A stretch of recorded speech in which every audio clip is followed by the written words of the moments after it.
అదే RTV app వార్తల్ని క్షణాల్లో చదివే అవకాశం ఉంటుంది. ఒక న్యూస్ పేపర్, ఒక టెలివిజన్ ఛానల్ మీ చేతుల్లో ఎప్పుడూ ఉంటాయి.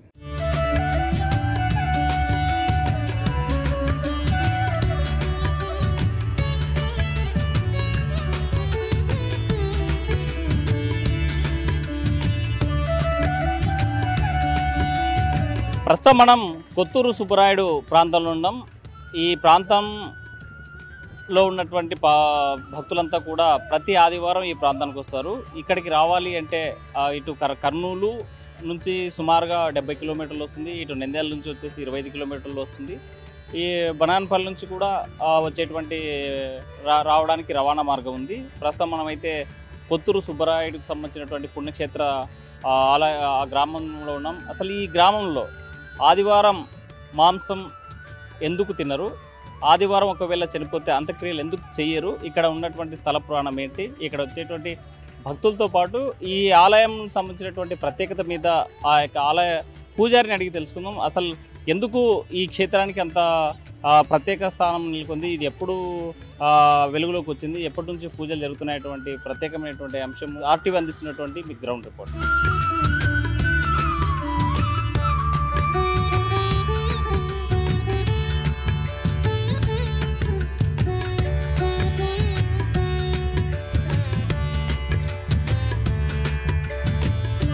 మనం ప్రస్తుతం సుబ్రహ్మణ్యేశ్వర స్వామి ఆలయంలో ఉన్నాము. ఈ ఆలయానికి ప్రతి ఆదివారం వేలాది మంది భక్తులు తరలి వస్తుంటారు. ఈ స్థల పురాణం యొక్క ప్రత్యేకత ఏంటి అనే అంశం మీద మాట్లాడడానికి మనతో ఈ ఆలయ ప్రత్యేక అర్చకులు ఉన్నారు.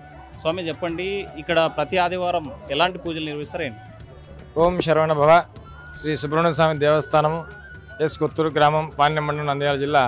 ఇక్కడ స్వామివారు పూర్వము ఈ యొక్క 400 సంవత్సరాల క్రితమే ఇక్కడ ఆదివారం ఉద్భవించినాడు. కాబట్టి ఇక్కడ ప్రతి ఆదివారం కూడా ప్రత్యేక పర్వదినముగా జరుపుకోవడం జరుగుతుంది. ఆదివారం రోజు బ్రహ్మముహూర్తంలో స్వామివారికి రుద్రాభిషేకము, మహామంగళారతులు ఇచ్చి 5 గంటలకు భక్తులకు ఆతిథ్య సేవలు, అభిషేకాలు, దర్శనాలు కల్పించడం జరుగుతూ ఉంది. ఇదే విధంగా ఈ యొక్క ఆదివారం కూడా సుదూర ప్రాంతాల నుంచి వేలాది మంది భక్తులు వచ్చి స్వామివారి యొక్క అభిషేకాలు, యొక్క అర్చనలు, దర్శనాలు చేసుకుని స్వామివారి కృపకు పాత్రలు వచ్చుంటారు. ప్రత్యేకంగా ఇక్కడ ఉన్నటువంటి ఒక రైతు తన పొలంలో పనిచేసేటువంటి సమయంలో అసలు ఏం జరిగింది, ఇక్కడ ఉన్నటువంటి స్థల పురాణం, ఇక్కడ ఉన్నటువంటి నాగేంద్ర యొక్క ఇంపార్టెన్స్ ఏంటి? ఇక్కడ పూర్వము సుమారు 400 నుంచి 500 సంవత్సరాల యొక్క మధ్యకాలంలో ఇక్కడ స్వామివారి కానీ యొక్క కొత్తూరు గ్రామం కానీ ఇక్కడ ఏమీ వెలసలేదు. అంతా యొక్క వ్యవసాయ కేంద్రము, పొలము. ఇక్కడికి పక్కన 2 కిలోమీటర్ల గ్రామంలో గగ్గుటూరు చెన్నారెడ్డి అనే రైతు ఉండేవాడు. ఆ యొక్క రైతు చాలా భక్తి గలవాడు. అంటే ప్రతి ఒక్క చిన్న విషయం చేసినా కూడా భగవంతుని చేయాలి, చేసిన తర్వాతనే స్వామివారికి పూజ చేసిన తర్వాతనే ప్రతి కార్యక్రమం కూడా చేసేవాడు. ఆ యొక్క బీరం చెన్నాడే రైతుది యొక్క పొలము. ఈ పొలంలో మాఘశుద్ధ షష్ఠి రోజు పొలం దున్నుతూ ఉండగా స్వామివారి యొక్క భూమిలో ఇనుప నాగలికి ఈ యొక్క 12 శిరస్సుల నాగేంద్ర విగ్రహం తగిలింది.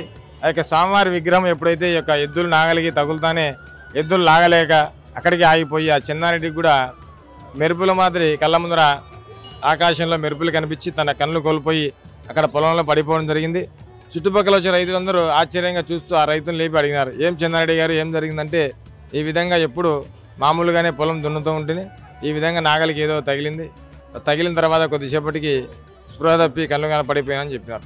సరే, ఆ యొక్క విషయం జరిగిన తర్వాత నందవరం, నంద్యాలకు అప్పట్లో ఒక పాతకాలం రస్తా ఉండేది.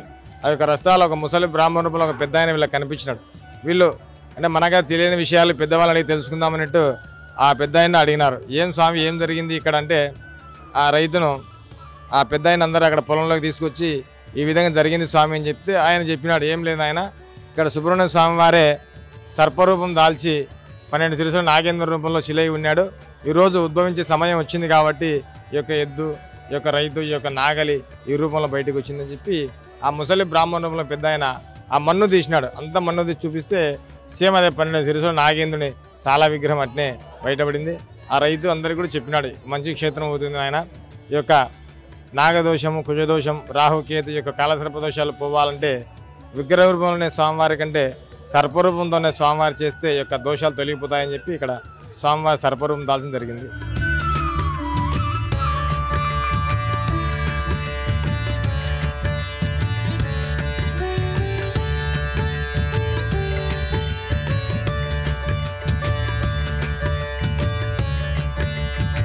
చెప్పే కాలజ్ఞానంలో కూడా వీరబ్రహ్మేంద్ర స్వామికి సంబంధించినటువంటి ఈ కొత్తూరు సుబ్బరాయుడు యొక్క చరిత్రను ఇక్కడ జరిగేటువంటి స్థలపురం జరగబోయేటువంటిది రాసి ఉంది. అసలు వీరబ్రహ్మ కాలజ్ఞానం ఏం చెప్తుంది అంటే బ్రహ్మంగారి యొక్క కాలజ్ఞానంలో కూడా ఇటువైపున స్వామివారి యొక్క పాదం వెలిసిందని చెప్పినాడు. కాబట్టి ఇక్కడ కూడా ఏమైందంటే ఒక చిన్న బాలుని రూపంలో ఇక్కడ స్వామివారి పాదం వెలిసడం జరిగింది. కాలజ్ఞానం ప్రకారము రాబో కలియుగ కాలమానం ప్రకారము ప్రతి ఒక్క మనిషికి జాతకంలో ఈ యొక్క నాగదోషము, కుజదోషము, రాహుకేతు కాలసర్ప దోషాలు ఎక్కువైపోతాయి. కాబట్టి ఆ యొక్క దోషాలని తొలగిపోయి కూడా ఈ సర్పరూపం దాలుస్తాడనే విషయం కూడా చెప్పడం జరిగింది. మనం మీరు చెప్పినటువంటి చరిత్ర ప్రకారం ఇక్కడ ఉన్నటువంటి స్థల పురాణం చూసినట్లయితే భూమి గర్భంలో నుంచి 12 పడగల నాగాస్త్రం సంబంధించినటువంటి శిల బయటపడింది అన్నారు. మరి ఈరోజు ఈ శిలకి ఈ యొక్క వెండి పూతతో కవచం తోడడానికి ఉద్దేశం అంటే ఇప్పుడు సుమారుగా 400 నుంచి 500 సంవత్సరాల కాలంలో ఈ యొక్క విగ్రహాలను అభిషేకాలంటే ప్రతి ఒక్కరు రుద్దడం జరుగుతూ ఉంటుంది. కాబట్టి ఇప్పుడు మనకు అమరావతి కావచ్చు, ఈ యొక్క మహానందిలో కూడా కావచ్చు, అనేక వందల సంవత్సరాల నుంచి విగ్రహాలు రుద్దడం వల్ల విగ్రహాలు అరుగుదలకు వస్తున్నాయి. కాబట్టి దేవదేశాక ఈ యొక్క విగ్రహాలు ఓన్లీ దేవస్థానం పూజలకు మాత్రము మూల విరాట్ చేసి తదనంతరం ఆ యొక్క కవచం పెట్టి కవచం పైన భక్తులకు చేసి ఏర్పాటు చేయడం జరిగింది. అందుకు కాబట్టి ఇక్కడ స్వామివారికి కవచం పెట్టి కవచం మీద భక్తులకు చేసి మన యొక్క దేవాలయ పూజలు 3 పూట్ల మాత్రం మూల విరాట చేస్తూ ఉంటాము. అంటే నిజరూప దర్శనం ఎప్పుడెప్పుడు ఏ సమయం? నిజరూప దర్శనం ఉదయం 6 గంటలకు ఉంటుంది. లోపల అభిషేకం జరుగుతుంటే మనం బయట నుంచి చూడొచ్చు. మళ్ళీ మధ్యాహ్నం 1 గంటలకు మనం నైవేద్యం పెడుతూ ఉంటాం కవచం తీసి. అప్పుడు జనాలు బయట నుంచి చూడొచ్చు. మళ్ళీ సాయంత్రం 7 గంటలకు స్వామివారికి అభిషేకం చేసి నైవేద్యం పెడతాం. మళ్ళీ అప్పుడు కూడా మనం బయట నుంచి వెళ్ళినప్పుడు చూడొచ్చు. ఎందుకోసం మనం చూసాం ఎక్కడైనా మనం సాధారణంగా ప్రతి ఒక్కరి ప్రజా జీవనంలో ఆదివారం వస్తే మాంసం తినాలి, లేకపోతే పనులు అన్నీ అయిపోతే ఆ రోజు రెస్ట్ తీసుకోవాలంటే రెస్ట్ మూడ్లో ఉంటారు. కానీ ఈ ఊరిలో మాత్రం మాంసం ఎందుకు తినకూడదు అనేది ఎట్లా ఏమైనా ఈ ఆలయానికి సంబంధించినటువంటి ఆచారమా, లేకపోతే ఈ ఊరు వాళ్ళు పెట్టుకునే ఒక నిబంధన? ఇప్పుడు పూర్వం నుంచి కూడా ఇక్కడ స్వామివారు ఆదివారమే వెలసడం జరిగింది. అంటే దగ్గర 400 నుంచి 500 సంవత్సరాల కాలంలో స్వామివారు ఆదివారం రోజు వెలిసినారు. కాబట్టి ఇక్కడ ఆదివారం రోజు గ్రామంలో ఈ యొక్క మాంసాహారాలు కానీ తినకూడదని చెప్పి ఈ యొక్క గ్రామస్తులు నిశ్చయించుకోవడము, అలాగే తర్వాత ఇంకా మిగతా కార్యక్రమాలు కూడా ఏదైనా కూడా ఈ యొక్క కర్మకార్యం ఎవరైనా చనిపోయినా కూడా ఆదివారం ఆ కార్యక్రమాలు నిర్వహించకపోవడం, మనుషులు చేయడం అట్లా పూర్వం నుంచి ఆనవాయితీగా వస్తుంది. చూసాం ఈ ఆలయ అభివృద్ధికి సంబంధించి ప్రభుత్వాలు ఎండోమెంట్ శాఖలు తీసుకున్నారా, లేకపోతే ఏమైనా ఎలాంటి డెవలప్మెంట్ యాక్టివిటీస్ జరుగుతున్నాయి? ఈ మామూలుగా మనం ఆటోమేటిక్గా పెద్ద దేవాలయాన్ని కూడా ఆల్మోస్ట్ ఎండోమెంటే. ఇది కూడా సుమారుగా 30-40 సంవత్సరాల కాలం నుంచి కూడా ఎండోమెంట్లో అయింది. ఈ యొక్క ఎండోమెంట్ అయినా కూడా వేరు భక్తులు ఈ యొక్క దాతల సహకారం ఎండోమెంట్ ఏమి ఈ యొక్క ఈవో గారు ఉంటారు, ఈ యొక్క పర్యవేక్షణ వాళ్ళందరితో జరుగుతూ ఉంటుంది. మనతో మాట్లాడడానికి మరికొంతమంది అర్చకులు ఉన్నారు. చెప్పండి, ప్రతి ఆదివారం ఎక్కడెక్కడ ప్రాంతాల నుంచి ఇక్కడ భక్తులు వస్తాం? ఓం సాం శరవణ భవాయ నమః. సుదీర్ఘ ప్రాంతాల నుండి స్వామివారికి ఏకోజామున సర్పసూక్తంతో అభిషేకము, మహామంగళారతి, మహానివేదన, తదుపరి సాయంకాలం వచ్చేసి మహామంగళారతి జరుగుతుంది. సుదీర్ఘకాలం నుండి వచ్చి ఇక్కడ ప్రతి మంగళవారము రాహుకాలంలో కుజదోషం ఉన్నవాళ్ళు, పెళ్లి కాని వాళ్ళు, సంతానం కాని వాళ్ళు, ఆరోగ్య పరిస్థితి ఆర్థిక పరిస్థితి ఉన్నవాళ్ళు ఒక 3 మంగళవారాలు కానీ ఇక్కడ స్వామివారికి 108 ప్రదక్షిణాలు క్షీరాభిషేకంతో నువ్వుల పిండి, చలిపిండి, వడపప్పు స్వామివారికి నైవేద్యంతో ఇట్లా భక్తి శ్రద్ధలతో చేస్తే ఇక్కడ 100కి 100 రూపాయలు నిలబెడుతున్నాయి. సంతానము, పెళ్లి కాని వాళ్ళ పెళ్లి.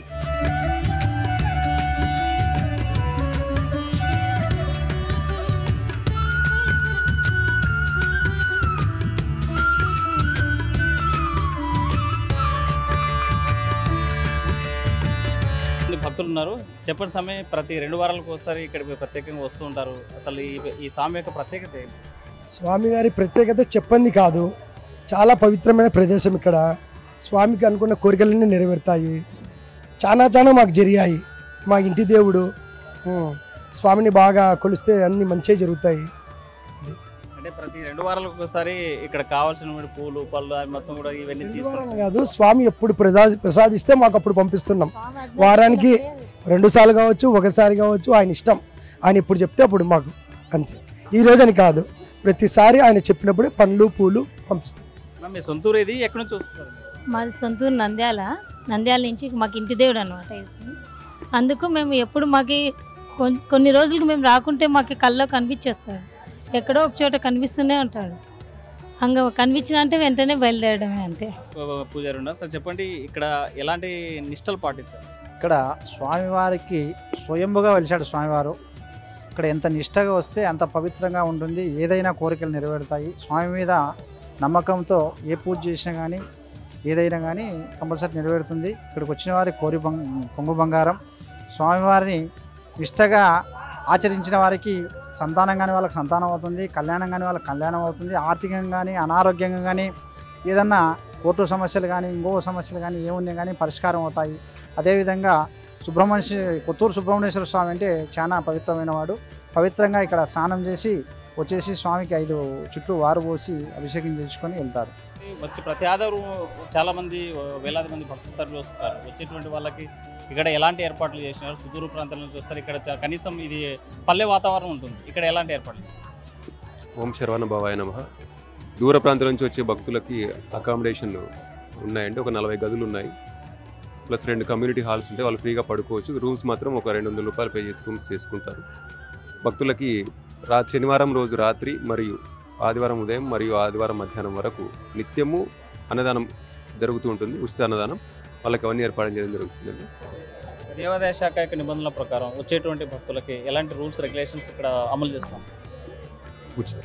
దేవాదాయ శాఖ ఉన్నతాధికారుల మేరకు అధికారుల ఆదేశాల మేరకు ఉచితంగా అన్నదానము, ఫ్రీ దర్శనం ఒకటి ఉంటుంది, 10 రూపాయల దర్శనం, స్పెషల్ దర్శనం, మామూలు దర్శనం ఒకటి ఉంటుంది, 250 రూపాయలు అభిషేకం దర్శనం చేస్తారు. చూస్తున్నాము ఇక్కడ ప్రత్యేకంగా ఆలయం ఈ ఆదివారం వస్తే మాత్రం ప్రతి ఊర్లో ఎక్కడైనా సరే మనం చూస్తే ఆదివారం సేద తీర్చడం కాసంత మాంసము లేకపోతే ఇంకోటి తీసుకొని ఇట్లా తినాలనేటువంటి ఆశ ఉంటుంది. కానీ ఈ ప్రాంతంలో మాత్రం ఇక్కడ ఉన్నటువంటి కొత్తూరు సుబ్బరాయుడు యొక్క వెలిసినటువంటి ఈ ప్రాంతంలో ఆదివారం ఎలాంటి మాంసం తినరు. ఒకవేళ అనుకోకుండా ఎవరైనా తమ బంధువులు కానీ లేకపోతే ఎవరైనా వ్యక్తులు చనిపోతే మాత్రం అంత్యక్రియలు కూడా జరిగినటువంటి పరిస్థితి ఉంటుంది. ఇక్కడ ప్రత్యేకంగా ప్రతి ఆదివారం మాత్రం ఇటు తెలంగాణ అటు కర్ణాటక రాష్ట్రాల నుంచి కూడా పెద్ద సంఖ్యలో ఈ ప్రాంతానికి తరలి వస్తుంటారు. ఇక్కడ వచ్చేటువంటి భక్తులకు ఎలాంటి ఇబ్బందులు లేకుండా అన్ని రకాల సౌకర్యాలు ఒకవైపు దేవాదాయ శాఖ, మరోవైపు అర్చకులు కూడా కల్పించేటటువంటి పరిస్థితి అయితే స్పష్టంగా కనిపిస్తుంది. వీడియో జర్నలిస్ట్ నాగేష్తో Hussain, RTV, Kurnool.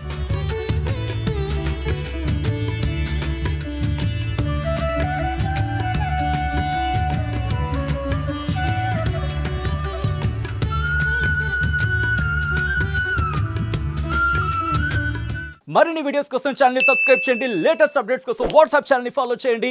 And link description లో ఉంది.